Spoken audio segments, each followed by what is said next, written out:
ایک مرتبہ ایک صحابی رسول صلی اللہ علیہ وسلم اللہ کے نبی صلی اللہ علیہ وسلم کی خدمت میں حاضر ہوئے اور آپ نے آپ کے پاس جو اونٹ تھا اس کی شکایت حضور سے کی اور کہنے لگے یا رسول اللہ میرے پاس ایک اونٹ ہے، میں اس پر ساز و سامان کو لادتا ہوں، سامان ادھر سے ادھر منتقل کرتا ہوں اور اس کے کھانے پینے کا پورا خیال کرتا ہوں، اس کی ضروریات کا پورا خیال کرتا ہوں، لیکن اے اللہ کے نبی جب میں رات میں سو جاتا ہوں تو تھوڑی دیر کے بعد میرا اونٹ بہت غضبناک آوازیں نکالتا ہے جس کی وجہ سے میری نیند اڑ جاتی ہیں اور پھر دوسرے دن مجھے کام کرنے میں بہت زیادہ دقت اور پریشانی کا سامنا کرنا پڑتا ہے۔ حضور صلی اللہ علیہ وسلم نے ان سے فرمایا کہ ٹھیک ہے تم اپنے اونٹ کو لے کر آؤ۔ یہ صحابی گئے، اونٹ کو لے کر آئے۔ اونٹ التحیات کی حالت میں حضور پاک صلی اللہ علیہ وسلم کے سامنے بڑے ادب و احترام کے ساتھ بیٹھ گیا۔ حضور صلی اللہ علیہ وسلم نے اونٹ سے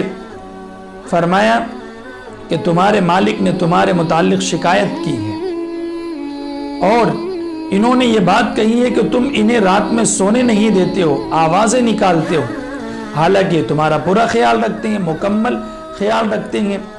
اونٹ نے جواب دیا کہ اللہ کے نبی میرے مالک یقیناً میرا پورا خیال رکھتے ہیں، مجھے چارہ بھی ڈالتے ہیں، کھانا بھی کھلاتے ہیں، دانا بھی ڈالتے ہیں، مجھے نہلاتے بھی ہیں، میرا خیال رکھتے ہیں،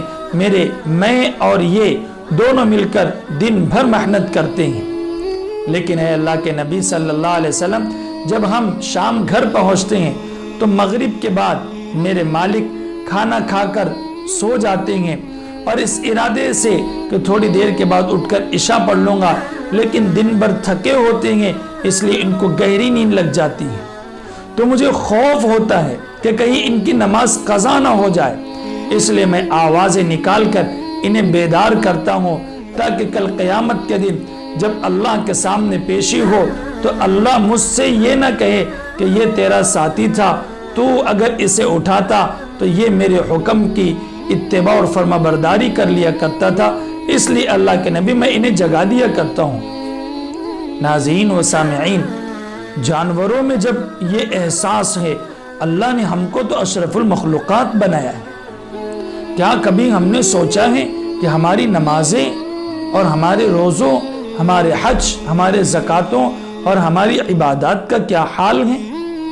ہم عبادت کر رہے ہیں کہ نہیں کر رہے ہیں، اور اگر کر رہے ہیں تو وہ قبول ہو رہی ہے کہ نہیں ہو رہی؟ اس بارے میں نے کتنا سوچا، آپ نے کتنا سوچا، ہم سب نے کتنا سوچا،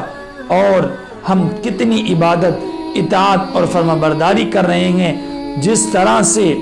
ہمیں اس بات کا یقین ہے کہ موت آنی ہے، اس طرح سے ہمیں اس بات کا یقین ہو جائے کہ اللہ کے سامنے حاضر ہونا ہے اور کل قیامت کے دن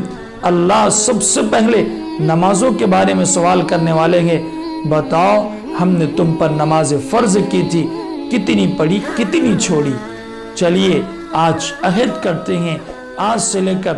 مرنے تک ہم میں سے کوئی بھی کسی بھی وقت کی نماز قضا نہیں ہونے دیں گے، مکمل نمازیں، مکمل روزے ہم ادا کریں گے، زکوٰۃ اگر فرض ہے تو نکالیں گے، طاقت ہے تو حج کریں گے، نیکوں والے کام کریں گے، گناہ والے کاموں سے خود بھی دور رہیں گے، لوگوں کو بھی انشاءاللہ دور رکھنے کی کوشش کریں گے۔